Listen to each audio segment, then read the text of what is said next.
Good evening, one and all. Welcome along. It is season 4, episode 94. It's a nice, cozy fireside chat with myself and Lauren tonight. How are things, Lauren? Yeah, not too bad. Strange day today, but yeah, I'm glad to get on and talk about football. So we're Yeah, we're ever so closer to the opening kickoff. This we time are next week 7 we'll have days out. Thursday night football. So Yeah. And poor Joe, his ears must have been burning before the show started because he's already on to us before we even got things going. y- So, yeah, Joe, I have to talk to you before this show ends. yeah. But Brian's about to go away on his holly bobs for a week, and he's going off to Italy. two, So 2 weeks. Okay, 2 weeks, so you're yes. disappearing off for 2 weeks. Nice. Yeah, I'm going to make the absolute most of it. Um, Unfortunately, look, we have to start today's episode on a very, very somber note. This afternoon, I think it was about 2:30, the news broke that Gilbrandt unfortunately passed away. Anyone who knew Gilbrandt, had any dealings with Gilbrandt, couldn't speak highly enough of him as a gentleman, as a colleague, as someone who who just gave of his time, gave of his expertise, gave of his knowledge. I've seen some tweets from the likes of RJ talking about the interactions he had with him, from Brian Broadus, the interactions he had with Gilbrandt. But Lauren, I'm going to throw it over to you. You know far more about Gilbrandt than I do. Yeah, I mean, this is the end of, without him, Tom Landry, and Tex Schramm, I mean, the NFL wouldn't be what it is today. I mean, Tex Schramm obviously was responsible for helping get the merger between the AFL and the NFL going. So, um, obviously, beat the competition there. There was something on, I think, Pro Football Hall of Fame have got on Twitter. They've got a video at the moment. Before Gil Brandt came on the scene as general manager for the Cowboys, the draft consisted of people going out and buying, Street and Smith, I think it was, which was like the equivalent of Lindy's or what, Mm-hmm. the draft guides that we all pick up Yes. now, going in. And they were actually literally looking through. They weren't doing any actual scouting of players, so you could that issue of Street and Smith could have been 2-3 weeks out of date. Somebody could have been shot, and you've already in that period, intervening period, and you go and draft him with your first round pick, and you go and find out he's no longer living. Mm. There was no, and you had to try and then integrate him into the team. You had no idea what capabilities they had, how athletic they were, or anything like that. Mm. Um, the NFL scouting combine is based on all the scientific research that Gil Brandt brought to it, the whole computing side of things to do the Mm-hmm. scouting. Um, and just listening today started with Mick Shots, Everson Walls talking about the experiences with Gil Brandt, even just the contract, dealing with the contracts as well, because, Tex was tight fisted with the money. Oh, yeah. Gil Brandt had to be tight fisted with the money, but he'd produce a roll of what you thought was $100 bills, and it turned out to be a roll of dollar bills, and that was how they got the guy signed, because they thought, oh yeah, here's a roll of, oh, I'll take that as a signing bonus, and you find out it's 50 quid or so, it's $50 or whatever instead of 500 or whatever. But yeah, and obviously 28 years with the Cowboys, couple of Mm-hmm. years prior to that with the 49ers and the Rams. Mm-hmm. And then, he almost had a second career as soon as he was let go by Jerry Jones when Jerry Yeah. took over the team. The NFL starts up with its websites, the NFL Network and everything, and Gil finds a second career, which he carried on right through until, literally, I think turn of the year he started to go downhill from what I'm Yeah. hearing. He was he got into the Hall of Fame there a couple of years back, purely more for what he's done in the 20 odd years since, or 20 or 30 odd years since he Yeah. left the Cowboys, because of the services that he's done to the draft. Yeah. And, just you and I wouldn't have the same knowledge that we do about the draft if it wasn't for his articles Yeah. piquing our interest and then getting us to go off and do other things and look for other sources as well. So Yeah. it really is a sad day. Yeah. Like I think it's Gil came up with most of the testing um that we now consider as standard in terms of I think the three cone drill specifically was Gil's Yep, invention. yep, Um but like Gil was ahead of his time. I think I was reading a book about how Dallas grew, and it was a combination of the city growing and the Cowboys coming and how everything grew together. And, Gil Brandt was one of the first people that used computerized systems for monitoring players and measuring players' abilities and that kind of stuff. I think they said, they used to print out hundreds and hundreds of pages and that kind of stuff. And eventually it was Gil that built, say, some of the very early prototype scouting reports and that kind of stuff and standardized the whole thing, So his legacy will live on through the draft for sure. yeah, definitely. So as I say, just take a moment, and as I say, our thoughts and prayers do go out to the family of Gil Brandt.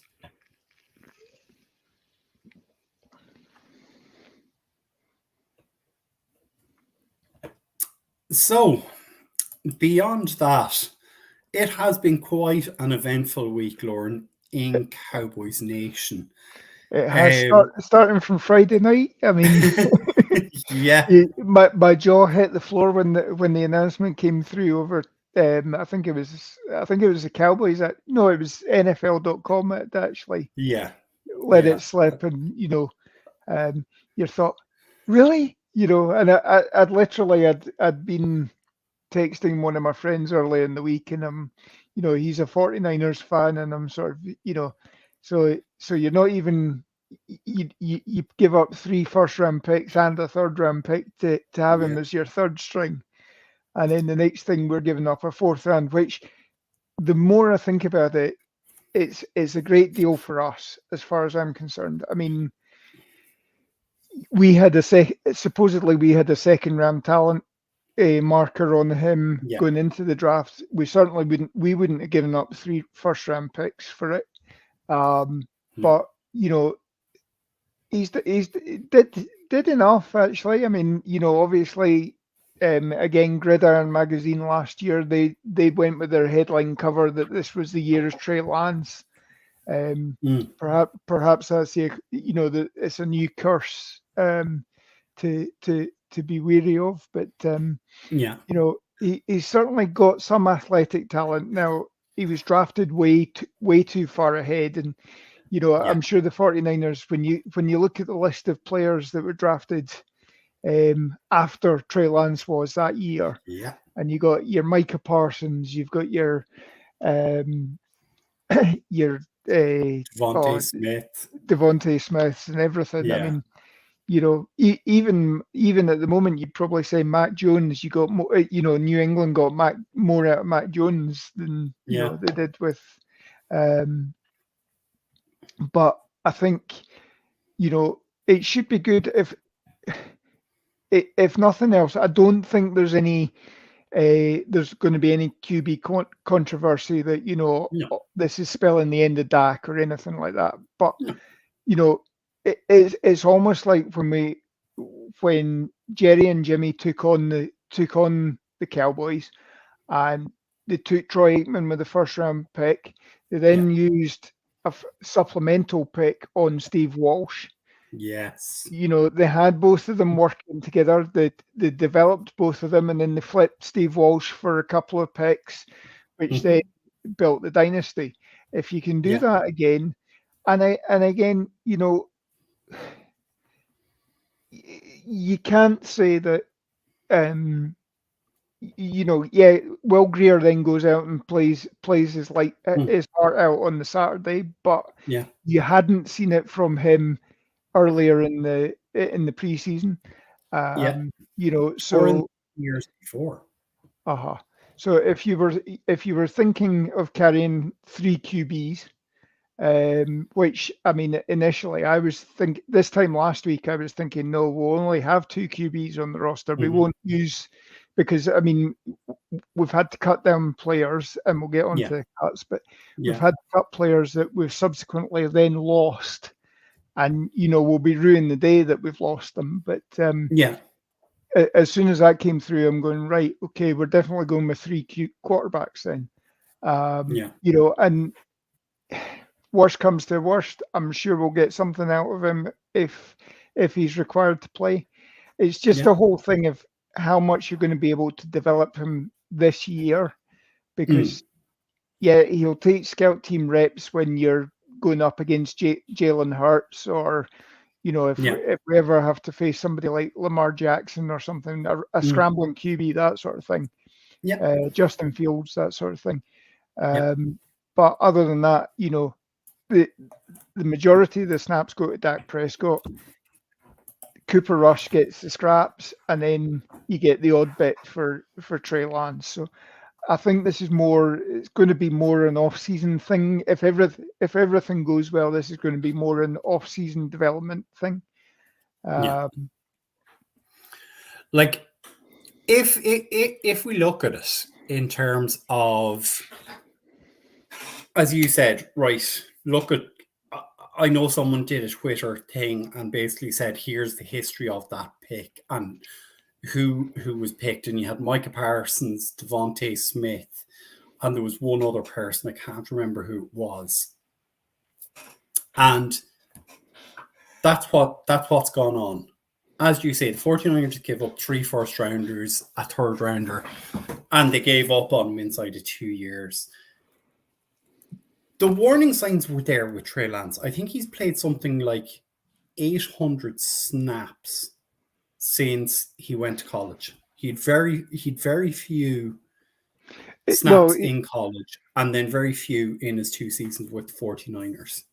Yeah, I think actually there's some sort of stat that he's only actually passed something like 420 attempts in college and the pros.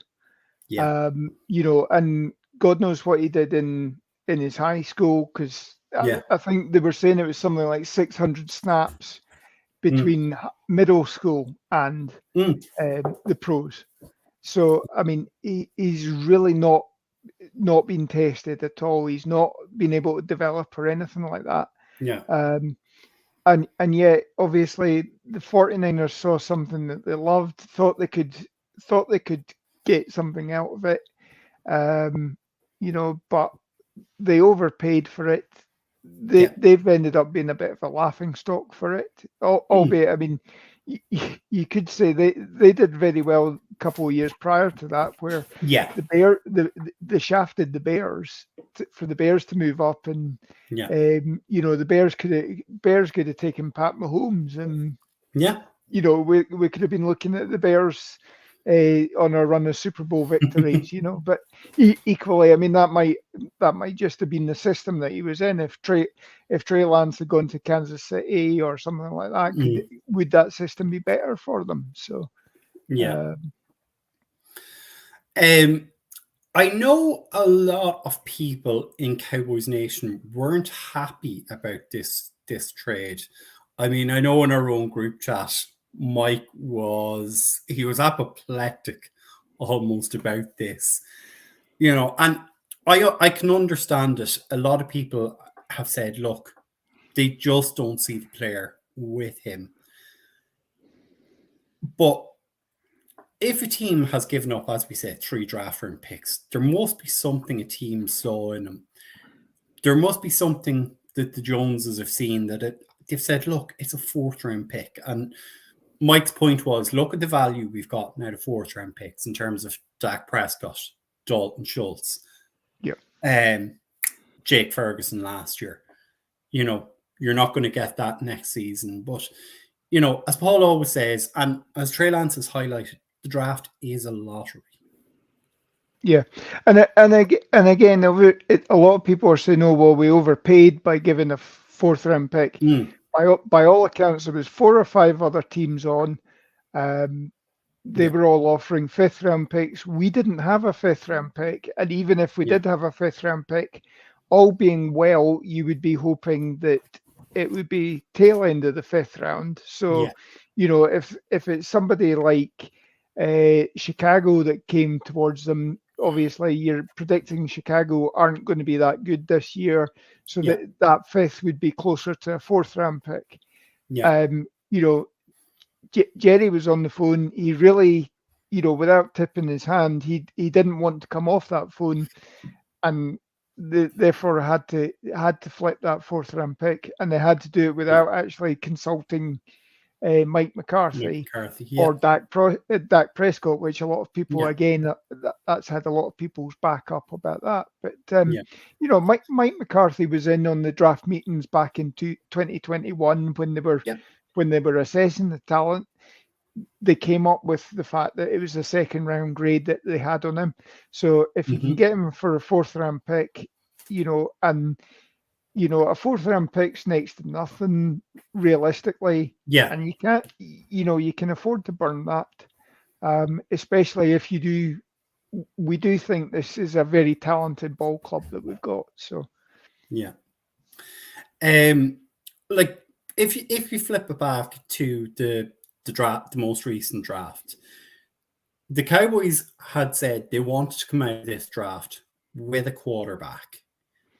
And unfortunately, they didn't get one. They didn't pick up one through undrafted free agents. They've now brought in, as we say, Trey Lance. They have him for 2 years to make an assessment on whether he's good enough. What is your projection for Trey Lance? Do you think he sticks around? Do you think they might move on from him after the season? Or, what would be your own outlook on it? I think eventually, they'll look to move on from Cooper Rush, to be honest. I think you'll probably see Trey Lance gets elevated to number 2 at some point.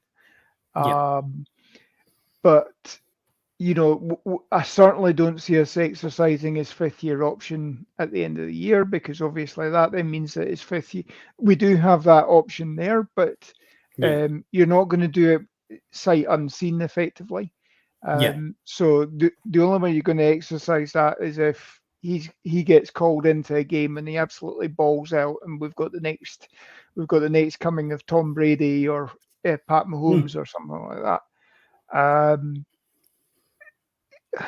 I think again, see what you've got next off season.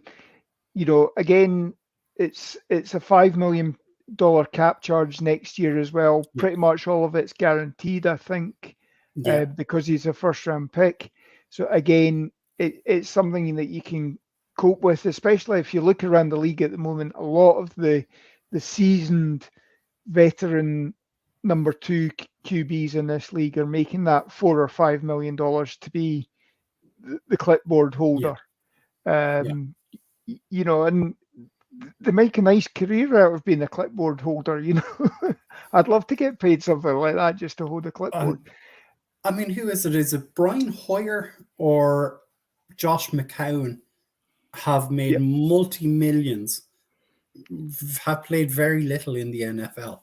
Yeah, there's their kids don't necessarily need to worry about ever having to get a job. They could obviously live off the interest in the bank accounts. But and just Joe did have a comment here. I just wanted to talk through it before we got to it. And of course, folks, if you do have comments, make sure to put them in to us. We could use Trey Lance like the Saints used Taysom Hill. Do you think that's a possibility that they might have a certain sub package or a couple of plays where they could bring in Trey Lance? Do you think they might use him in a goal line situation? Because over the last 2 seasons, we've seen Dak not move as much. in goal line situations. So maybe Trey Lance comes in there. I would say, in order for that to happen, you need to promote him to number 2, and you need to put Yeah, Cooper Rush down, because the whole emergency quarterback thing that they've got this year yeah, is that, number 1 and number 2 need to have gone down injured before number 3 can come in. yeah, If you're going by he's not one of your 46. Now you can activate all 3 QBs as part of your 46, yeah, and you don't have to worry about that role. But if you want to do the bit where he's an inactive, but he's he's dressed, ready dressed. in Yeah, case somebody's in, the two in front of him get injured, then you can't just suddenly bring him on for running fourth quarter or quarterback sneaks or anything like that. yeah, So um, it's taking up a roster spot on the game day roster. yeah, If you're going to do anything with him, certainly he's got the athleticism that you could use him as a scrambling quarterback. You could do something like the oh god, the formation's just gone there. yeah. Wildcat, that's it. That's Oh what yeah, the you wild. can Yeah, have, a wildcat formation or something like that, and that gives you an yeah, extra element to challenge it. But you know, again, this whole thing with the third QB is the sticking point on that. So you'd obviously have to go with Trey Lance, sit Cooper Rush, and have him as the emergency yeah, QB. And I think at the moment, because obviously he is on a new team, he doesn't know the yeah, playbook as yet at the moment. That would give a lot of consternation for a lot of fans at the moment. yeah. So if we move on from the Trey Lance scenario, and talk about the game against the Seahawks on Saturday night. So Will Greer was told on Friday he was The being the cut. Raiders, you mean? Sorry, the Raiders. I don't know why I said the Seahawks. Will Greer was told on Friday, you're being cut, but we're going to allow you to audition for the other 31 teams. And to be fair to Will Greer, he balled out and has made a roster spot with the Bengals. Yes.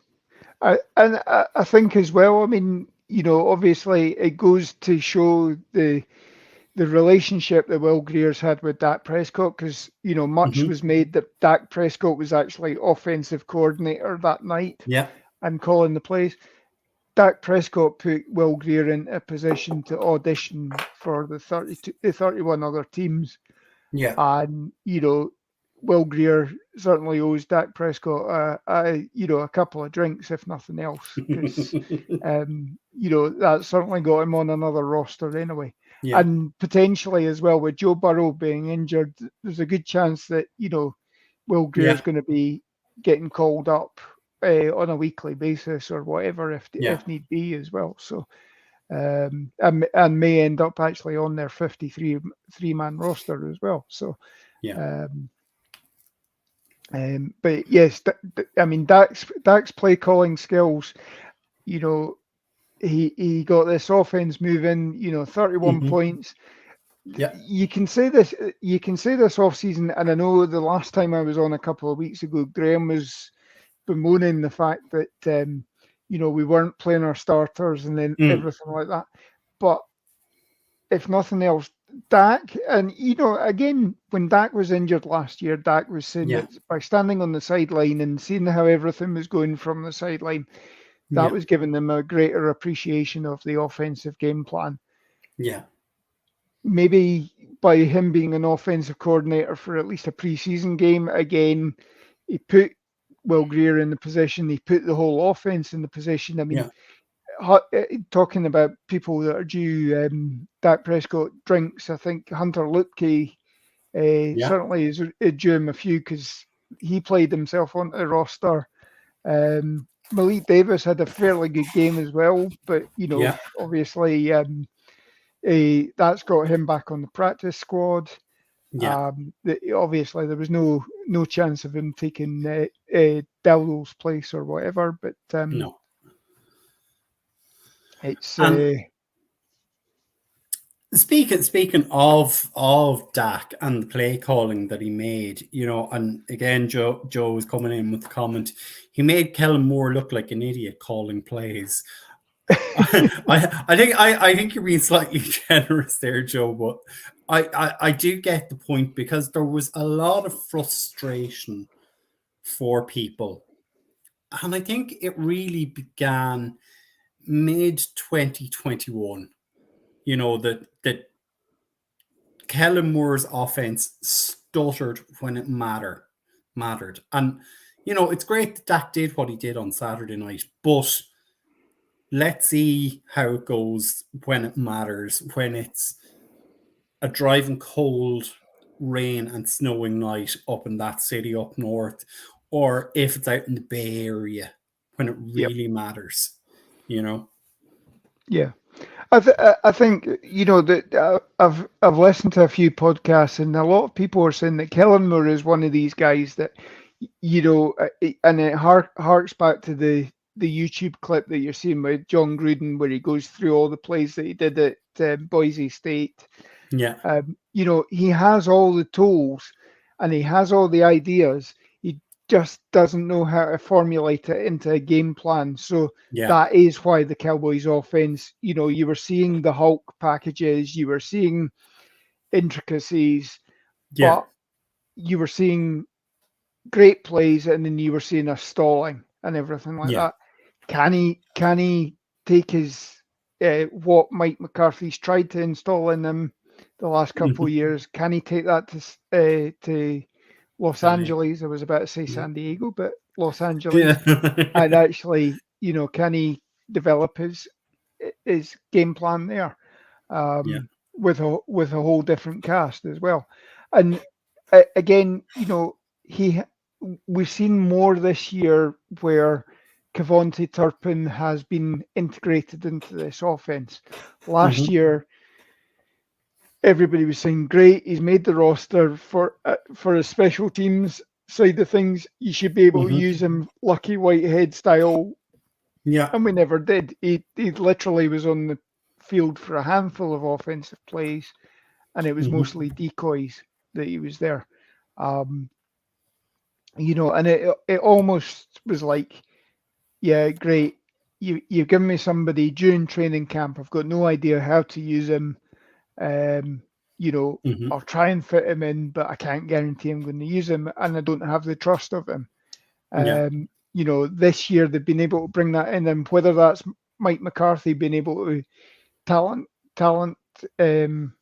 understand the talent of Kevontae Turpin or whatever, and that's something maybe Kellen Moore doesn't have the ability to do. But I do, the way we have moved this offense in preseason with second and third strings and fourth strings, I do feel that the offense is going to be better. I have some positivity about this offensive team.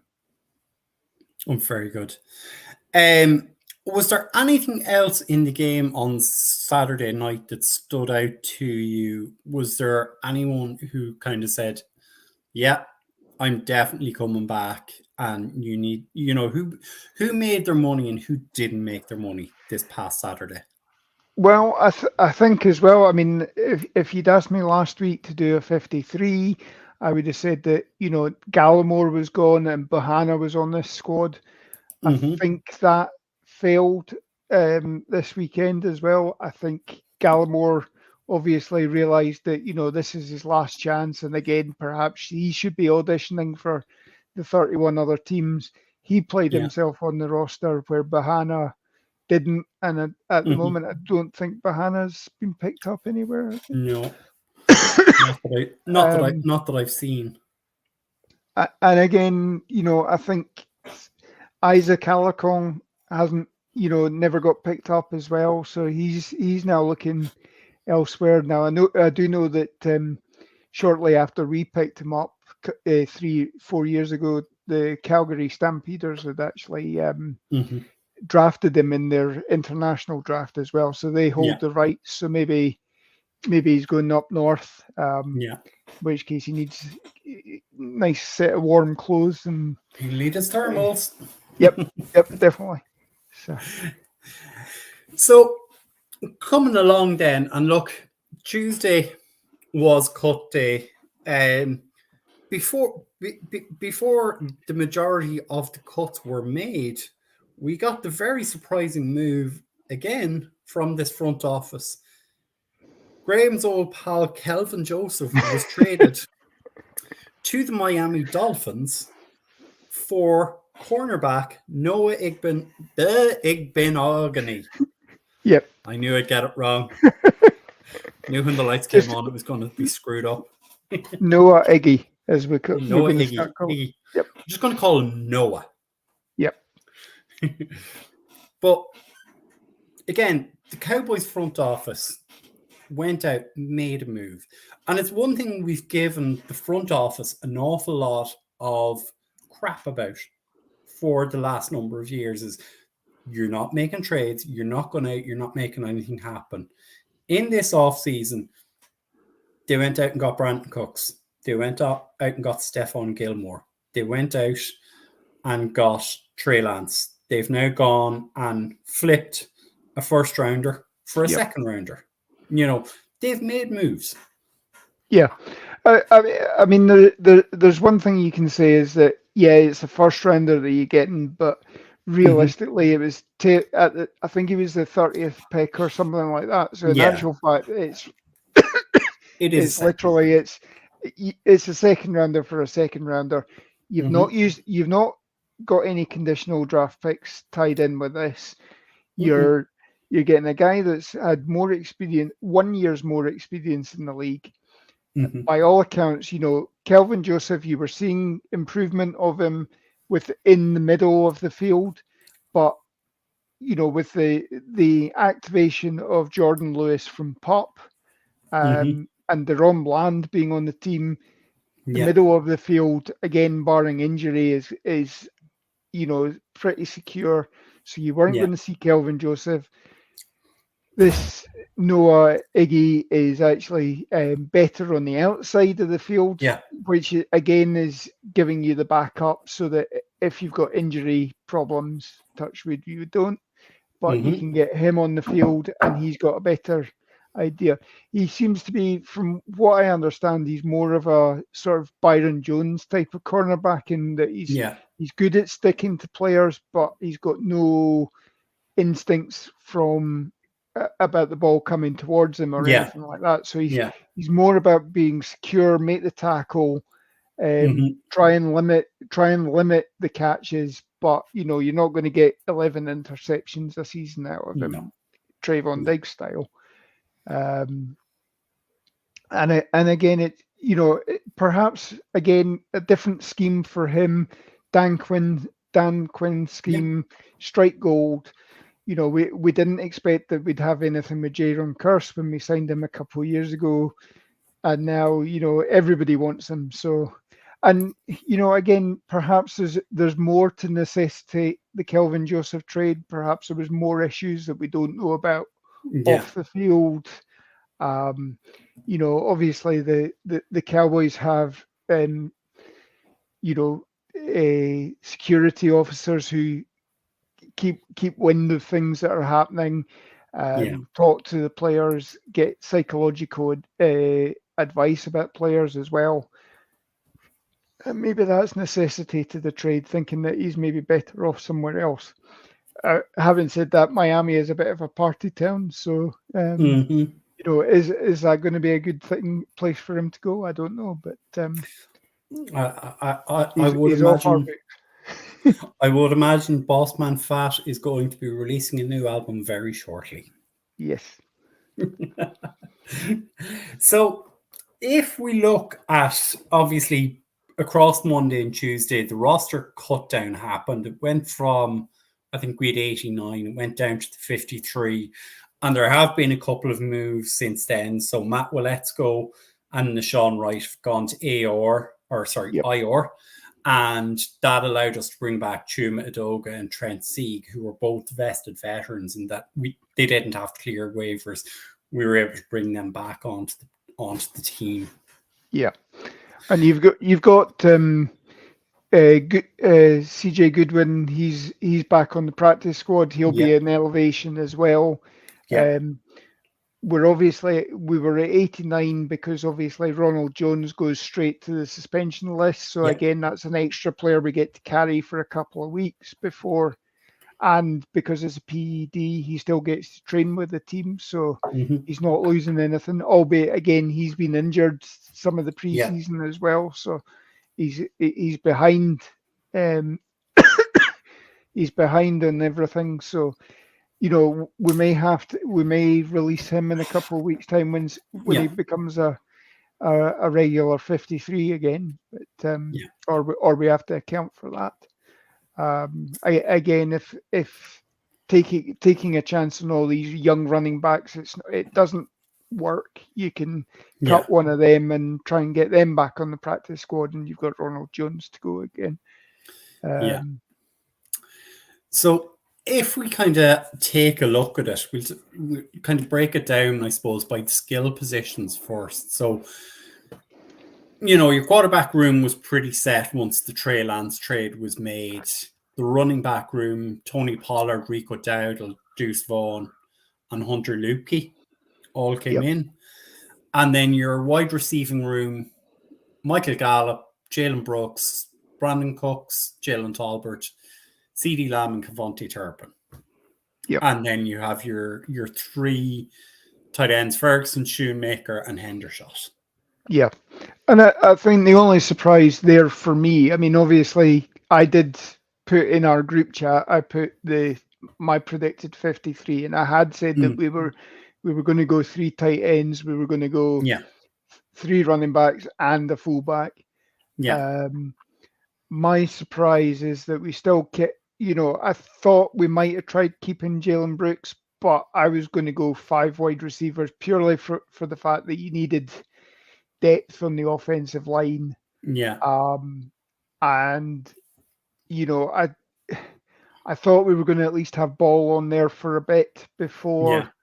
I thought we would have put him onto IR to return rather than season-ending IR. I'm a bit surprised at that. I mean, obviously, maybe they've had they had an MRI and they've said it's actually probably going to be longer than the 8 weeks that they were talking about for doing that. But because it does seem surprisingly that you've brought Chuma Edoga back as well, because yes, he's experienced, but I didn't see a lot of him out of training camp. Admittedly, again, you're only seeing it training camp live, but you didn't see a lot out of him, and you didn't see him playing in any preseason games as well. So you're literally going on the fact that he's played 2 or 3 years with the Jets and ended up on our roster, and he's almost the Cameron Irving, the Cameron Fleming veteran presence. Yeah. I mean, I don't think there was many surprises. I suppose Rico Dowdle, Malik Davis, it was always going to be one or the other. And Dowdle seemed to fit the mold. He was a little bit different. We've got Davis back to the practice squad. As you say, Jalen Brooks was maybe a small surprise, but they went long at receiver.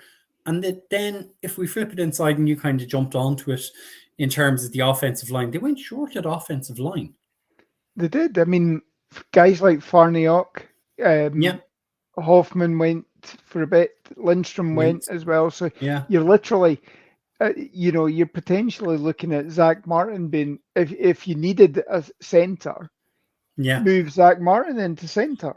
And, Zach Martin talks about how he doesn't want to play tackle. He doesn't want to be shifted around the line. But at one point, that's what you were looking at. And, I thought we would at least carried a couple more offensive linemen, and tried to manipulate the numbers that way. I thought Farniok, again, listening to Brian Broaddus and all that, a lot of these guys, you saw more from them last year Mm-hmm. and they seem to have recessed a little bit. And now, Yeah. again, is that a different offensive line coach? Is this the move from Philbin? As much as we maligned Joe Philbin last year at Yeah. points, was he better at developing the younger talent than Mike Solari is?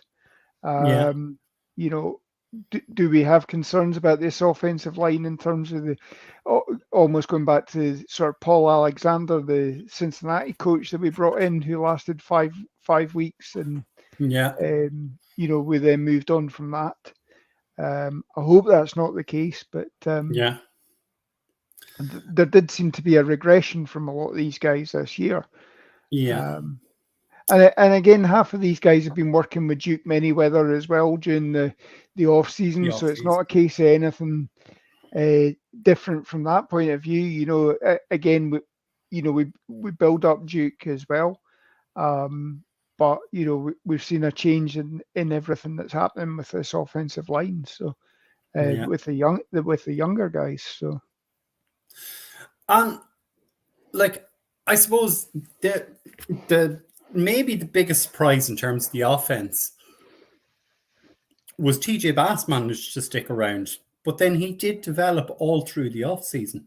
I think he did, and I mean towards the end of that the Raiders game, I mean he was playing lights out as well. So Yeah. um, and especially, I mean Josh Ball, at some point he picked up that soft tissue injury Yeah. during the game, became a non-factor. I know Graham had a bad thing about Josh Ball still this off season. I've seen progression from him this training camp. Yeah. And I can see why we've kept him on the roster, even though Yeah. you've put into IR, and that means that's him off.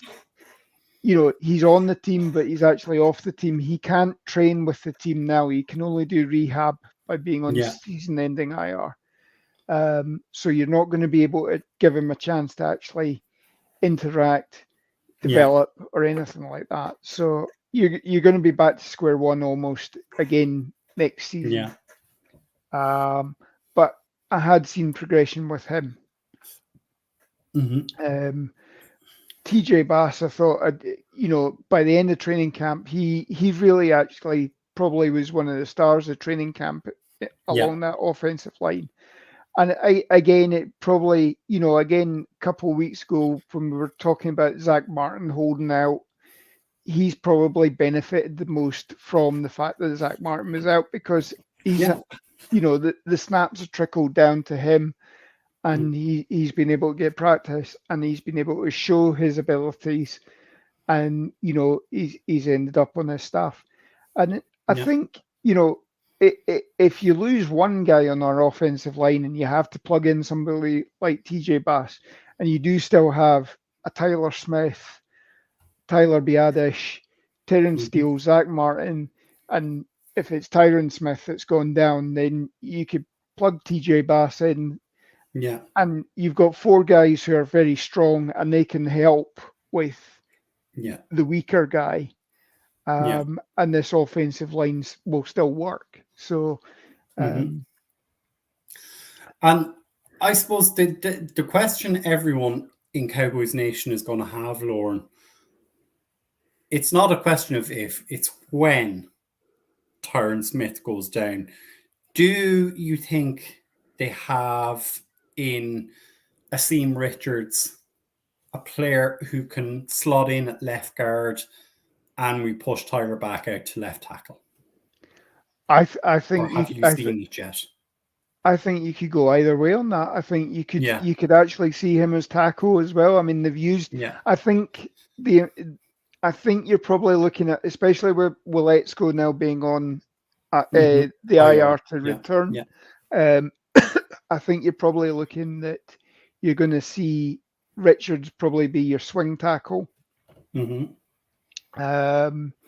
And again, he's developed as as it's gone on. Yeah. I did say that when we went through the draft process with him, that everybody that we drafted was supposedly about developing the running game. Yeah. But Asim Richards actually, when they showed the highlights and everything like that, it was always pass protection that they were Yeah. showing. Yeah. And he was actually one of the better pass protectors in this Yeah. league. So I did think that was interesting.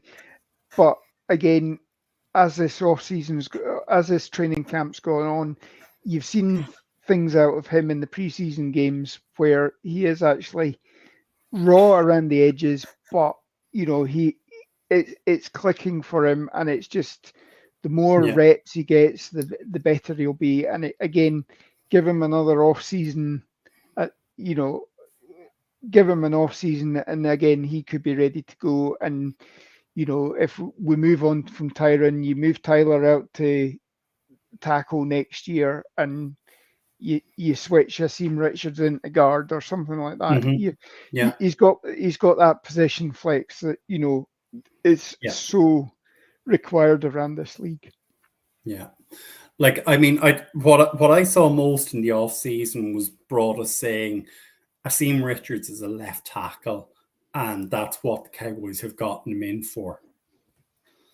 But I'm going to give everybody my pet cat now. Lauren already knows where this is, what I'm talking about. So 2 years ago, I was on the Tyler Linderbaum train. That was all I wanted for Yep. Christmas, and they didn't give it to me. They never give me what I want. But I'm gonna call it now, folks. If you haven't seen it, get watching tape of Joe Alt from Notre Dame. He is their starting left tackle. I saw him in the flesh on Saturday evening here in Dublin, and he is a very, very impressive player. He's one of the Notre Dame captains. He's playing at left tackle, but what I saw a lot from him was that he was pulling and switching into left guard as well. He was opening up massive holes. So that's my left tackle for the 2024 draft class. That's my first round draft pick. Right. Okay. So that's what I'm manifesting. You've heard it here first, guys. Yeah. There we go. We're not even into season 5, and I've already told you who I want for the draft. But if we flip it over, obviously, onto the defensive side of the ball, along the trenches, we have Demarcus Lawrence, Sam Williams, and Viliami Fehoko, Junior Fehoko, I think is the correct terminology. Micah Parsons, Dorrance Armstrong, and Dante Fowler. That's your 6 edge rushers. You've Mazzy Smith and Jonathan Hankins, also Diggy Zua, Neville Gallimore, and Chauncey Golston. Yep.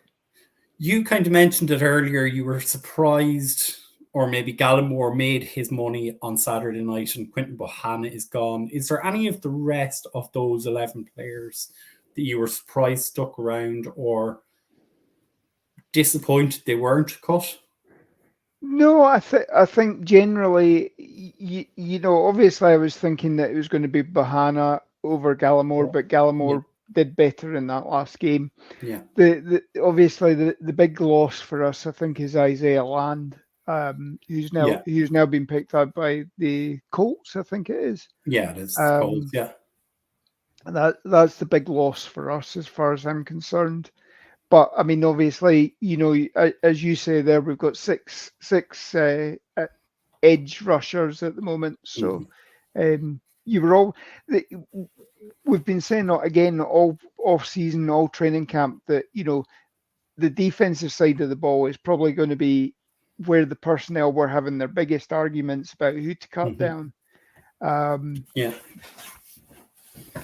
So certainly. It was probably going to cause a lot of them a few sleepless nights who they were going to cut, because you were going to cut guys that even if they hadn't seen the field that much, they were going to get picked up elsewhere, and that just goes to show by Land going elsewhere. So like I think Isaiah Land was one of the few people that was actually picked up on waivers.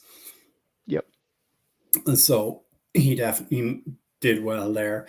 In terms of our linebackers, this is an extremely thin batch of linebackers in that we have Leighton Van Der Esch, Devin Harper, and Damone Clark are linebackers. And I think it's Marquez Bell is also designated as a linebacker, Yeah. even though As, he's as, showing his as, safety. as soon as Overshawn went down, Bell was moved into that sort of Yeah, roving linebacker that yeah, you Overshawn had obviously been schemed up for as well. But I was kind of surprised there. I mean, obviously we've moved on from Jabril Cox, and Jabril Cox is yeah, now with the, he's going to join John Ridgway with the Commanders as well. So, yeah, and I see Ron Rivera has actually come out and said that Jabril Cox is um, an athlete. He's an athlete. He's got athletic proportions and all that. yeah, He's almost bigging him up and everything like that. They'll probably cast him off after a couple of weeks once they've got notes on the Cowboys game plan for yeah, um, everything. But I was kind of surprised that Jabril Cox with the injury to hmm, Overshawn. I thought we would have, that allowed Jabril Cox to stay on the squad, but yeah, obviously they've decided to go another way. Perhaps they were hoping somebody would become available as well, yeah, that they could pick up, but as yet nobody has that really caught their eye anyway.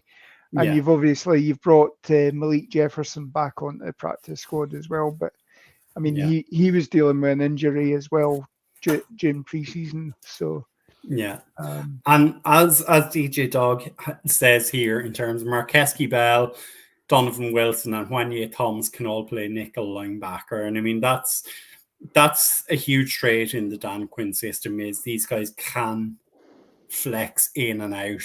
I think like you could also throw Jaron Curse in there into the mix. I mean, he's played as close to the line as anything yeah. when we're in those three safety sets.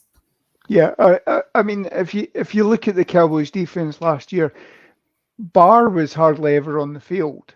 Mm, We were playing three safeties, yeah, and one of those safeties was close to the line, almost as a roving linebacker. So, yeah, um, you know, Dan Quinn doesn't, and I mean this with the way the league is now that you are 3-4 wide receiver sets, you hmm, very rarely line up in a base 4-3 defense yeah, with a proper strong side linebacker. This like Kyle Wilbur that we had a couple of years back. yeah, So, but it'll be interesting to see. Obviously there was um, little things that they were toying with, like having LVE as a pass rusher as well. yeah, Um, that maybe by not having Overshawn on the field, that maybe gets put in the filing cabinet for next year or something like yeah, that. yeah. Um, Because I think that was the one plan with Overshown was that he was going to be that spy yeah. that kind of in terms of Jalen Hurts, Daniel Jones, and whoever is playing quarterback for the Commanders this year, that Mhm. he was going to be over and back, that kind of sideline to sideline, but has the ability to see everything. And as you say, it was going to allow Micah Parsons, but also LVE to be in those designated pass rush positions if needed. Yep. If we flip it outside then to our cornerbacks, so we have Gilmore, Eric Scott, Trayvon Diggs, Noah Igbenogany, Jordan Lewis, and Deron Bland. I think that's a pretty solid cornerback room. It is. I mean, if you look at the starting four, or what you would expect to be the starting four, why quarterback comes to the line, he goes, right, wait a minute, I've got Stephen Gilmore one side, I've got Trayvon Diggs the other. Let's go to the inside guys. Oh, wait a minute, I've got Deron Bland, who led the team with 5 interceptions last year. Go to the other one. Oh, wait, that's Jordan Lewis, who always seems to have a hand on the ball as well, and is actually probably as a blitzing cornerback as well, probably has the best chance of getting home as well. Yeah. Um, this is certainly, it gives us a good secondary. Yeah. particularly up front. And these guys, um, in terms of tackling, the weakest link probably is Trayvon Diggs. Gilmore's Yeah. certainly willing to get in with it. Bland's willing to get in with it. And, Jordan Lewis certainly makes tackles as well. So Yeah. um, it looks a really good secondary this year, both Yeah. the cornerbacks and the safeties as well. So Yeah. And then, as you've alluded to, if we do look at the safeties, I mean, you've Donovan Wilson, Jaron Curse, Marquesky Bell, Malik Hooker, Israel Mukwamu, and Wanye Thomas. I mean, yep. I can't remember, and some of the tweets I've seen from people is, I can't believe we have that much depth at safety. I know, and even so, yeah, okay, we've signed we've signed some of the guys to contracts this off season, but you would still say that we haven't gone out and put major resources into this secondary the way Yeah. that we were probably screaming for it a couple of years ago. Yeah. But where a couple of years ago we were constantly bemoaning that this was a weakness of the team, it's actually a strength because while we haven't put the financial resources in, we've actually managed to get players that fit this scheme. Yeah. Dan Quinn knows how to get the best out of them, and we've got an embarrassment of riches there. So yeah, absolutely. If we take a second just to look at our specialists like Brian Anger, Brandon Aubrey, and Trent Sieg. I mean, I'm not going to lie, I was surprised Aubrey has got the job. I thought all off season McCarthy was going to see what he had and was going to go back to Mason Crosby, and he didn't. Yeah, it is a bit interesting. I thought as soon as you've only had two field goal attempts realistically. I mean, Yeah. I think he's actually attempted 3 field goals this preseason. Obviously missed the first 59-yarder. And then but again, what we hadn't seen in training camp, they hadn't tested him in anything past 50 yards. They got him confident with doing the 30-40 yards at Oxnard, and certainly as soon as you got rid of Vizcaino, he did settle down and he did improve. And while there was always at least one kick that he missed in practice, he was making 90% of the kicks. And he's certainly kickoff wise, he's been able to kick out the back of the end zone, which is what you want. You don't want to risk this new role with the fair catch within the 25. You're going to get somebody who will still attempt to bring it out, and you're just thinking, oh yeah, he's going to fair catch, and the special teams are going to take the play off almost. But he's got that leg, and just seeing him come back on the field, welly the ball, and the 59-yarder that he made could have gone for another 4 or 5 yards as well. So you're probably talking about again a 63-yarder or whatever. And you just look at again this time last year we were saying, oh, we should have drafted Cade York. Well, Cade York's free at the moment. Cameron Dicker last year, he moved around 3-4 teams. He's now with San Diego. I did Chargers. Chargers, Los Angeles.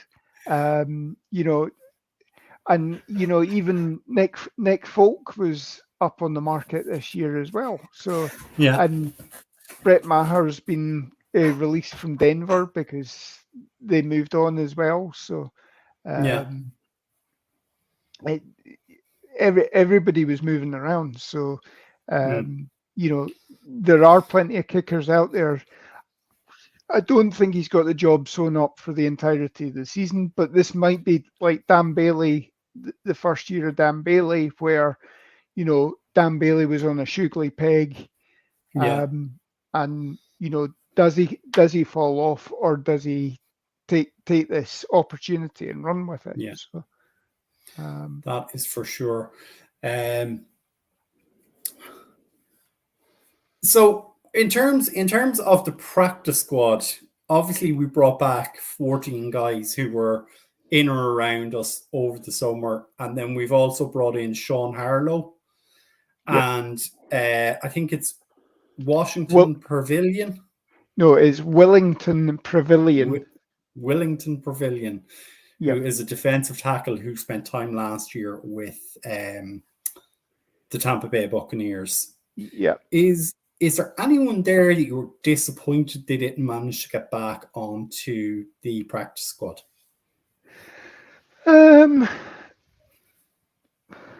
It's hard to say. I mean, yeah, there are a lot of names that we released that you could make a case for. Again, defensively, there's a lot of guys that we released that you could say, well, this must have caused them a headache or whatever.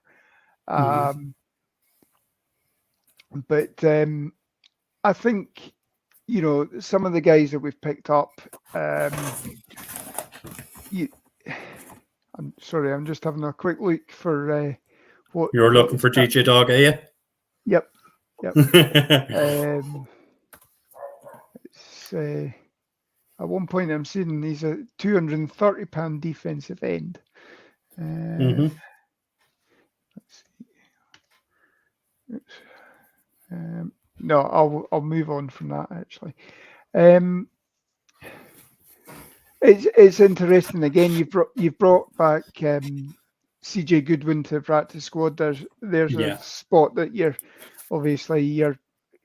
running the risk of or being able to bring him up for 3 games, and then hopefully there's a way of getting him on the field if he's still performing well with special teams. I think generally I'm quite happy with the special teams who we've picked up. There's there's potential there. There's guys that we've liked generally. I don't know too much about the 2 guys that we've picked up, Harlow and Pavilion. Other than Pavilion was out at Rutgers, I think. So Rutgers. Yep. I'll certainly get round to having a look at them. I know. Obviously, he's taking the number 94 jersey in practice, so that's asking a lot. But big shoes to fill. Yep.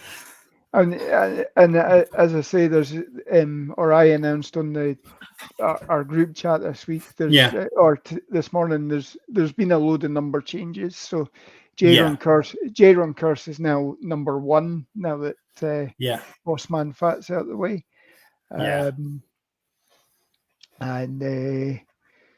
there's a number of people that moved jersey numbers. So Hunter Lupke is now evoking the Bill Bates number 40. Oh, yes. So I did see that. I'm looking here and I don't see anyone wearing the number 38. Nope. I like the respect that people have for that number. That number is as immortal as numbers 8, 22, and 74, I believe. Yep. Is the other, and 12. Sorry, I forgot that 12 the 12 number as 12 well. is also immortal. Joe is saying he would have given Kelvin Joseph another chance, and DJ Dog is countering that with Iggy is really fast, see him as another gunner. I think, and I think one or both of them said you've swapped one guy for another. I think effectively we've swapped a special teamer for a special teamer. Yeah, I think we have. As I say, from the talk as well, is that Kelvin Joseph is a better inside guy, which is what Miami were looking for. We were looking for coverage on the outside boundary, and Iggy's better on that. So that's why we necessitated the swap. So I don't see there's anything different from that. And I think had the trade not gone through, I think Kelvin Joseph would probably still not done enough. They liked Eric Scott, Yeah, and I think Eric Scott would have been easily on there, and you could have perhaps the picking up of or doing this trade meant that they did get rid of Land, yeah. because obviously you're keeping a roster spot there. Mhm. Um,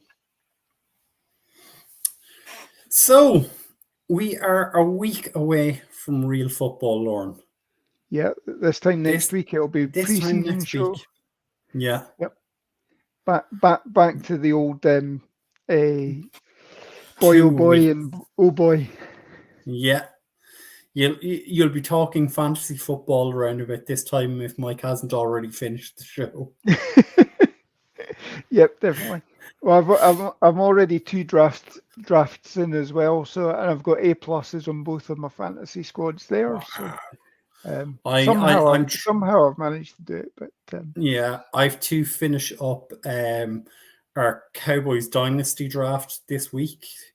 And I have my home league with friends from my hometown that I need to get set up as well. Um, so kind of to give everyone a breakdown of what's happening. So next Thursday, Mike, Lauren, Paul, I'm sure we'll all be back for the first preseason game. The following Tuesday, we will have a breakdown of Sunday Night Football. I will be on my travels. I will be on my holidays. And I did tell Joe that I would have some news from Joe. I'm coming to Italy for 2 weeks. So if you're anywhere in the north of Italy, let me know. And we might see if we can catch up for a beer or an espresso, or we might even catch up to watch a match together. So make sure and get in touch with me about that.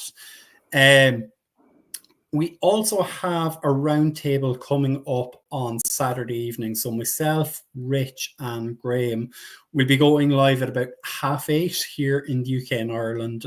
So that's 9 o'clock or 8:30. Oh, Joe is in Sicily. Joe, I'm not going to Sicily. But maybe another time we'll make it to Sicily to see you for sure. But we'll be doing a roundtable, and the topic of the roundtable this week is in terms of the fact that none of our starters took meaningful snaps in this off season. And Lauren, I just get your thoughts on this. You know, like I can see both sides of the argument in terms of players not getting game time. But what are your own thoughts before we get out of here?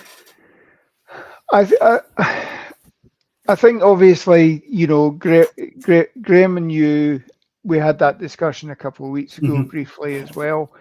And then obviously we then went into the Seattle game and lost Overshawn, lost John Stevens Jr. as well. There is a concern, but then you're going to pick up injuries anyway at any point in the year. You could have played everybody that could have come away easily. They could have been well-blooded and healthy going into the first week, and then 2 snaps in, you lose somebody to an ACL. It is a fine balancing line. You are seeing some teams adopt the same approach that we are. You're also seeing the Kansas City Chiefs, who are the Super Bowl champions. Pat Mahomes was playing in every single game this offseason. So it's difficult to say until you can actually correlate it and say, well, the teams that didn't play anybody finished in the bottom half of the league or whatever. You can't say that. Having said that, I mean, things like seeing Trevor Lawrence going up against second string guys all it's doing is building his confidence. It's maybe not, the league will be, or some of the pundits will be saying that, Trevor Lawrence is ready to light everything up this year, and then he goes up against the first team starters and bombs completely. I mean, the fact that he threw an interception to Juanway Thomas on the first play,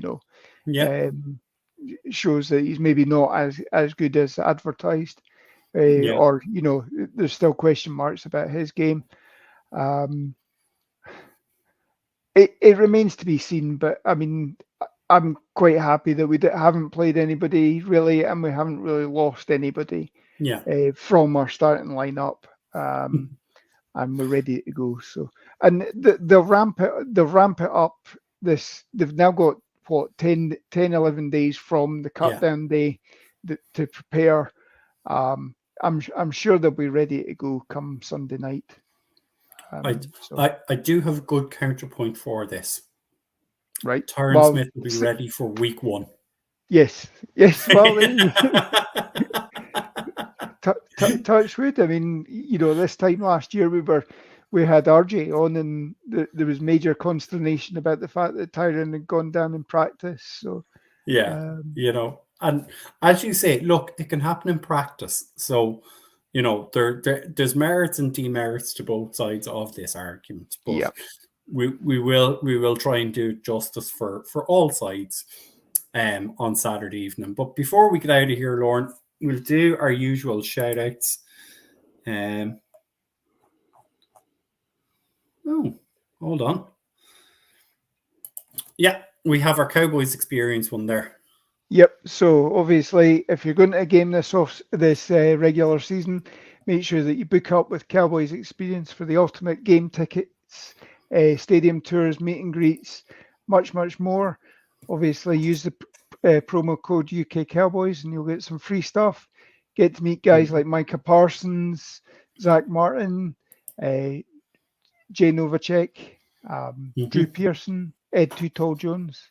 Yeah.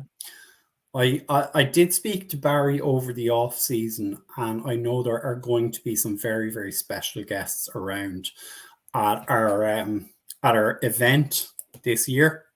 Yep. So obviously there's a whole load of us going across for the Thanksgiving Day game against the Washington insert name here. So have a look at our socials. There's still time to book up. And we'll look forward to seeing those that are coming out. So I'll be there in my kilt for the game. And we will be trying to get a bit more information out to everybody in the coming weeks in terms of what's going to be happening on what day, numbers of people going out. I think there has been a provisional itinerary sent to those that have already signed up, but we'll try and get that up on the socials as well for anybody who's still deliberating on it. Yeah, because it is not too late to book and go, folks. There will be tickets available for the game. There will be places to stay. So, if you're thinking about it and you're still on the fence, just do it. You're not going to get a chance like this until the following season, maybe, of 30 or 40 of us from the UK and Ireland going out. We know the guys from Germany are coming over. We know the guys from Canada are coming down. A lot of our friends who are in and around the Dallas and Texas areas will be there at the game. So, it's an international takeover. So get yourself there. You will not regret it. And Paul's rustling up a few merchandise as well with the logos as well. So yes, we're all going in uniform. So we will be suited and booted for the day. But folks, as we say, look, roundtable on Saturday night. Stay tuned to socials for that. Otherwise, we will be back next Thursday night at the usual time here of 9 o'clock in the UK and Ireland, 3 o'clock on the East Coast. 4 o'clock on the East Coast, 3 o'clock Central, and one on the West Coast of the States. But from me, it's a good night. And it's a good night from me as well. Dallas forever, Philly for never. Good night.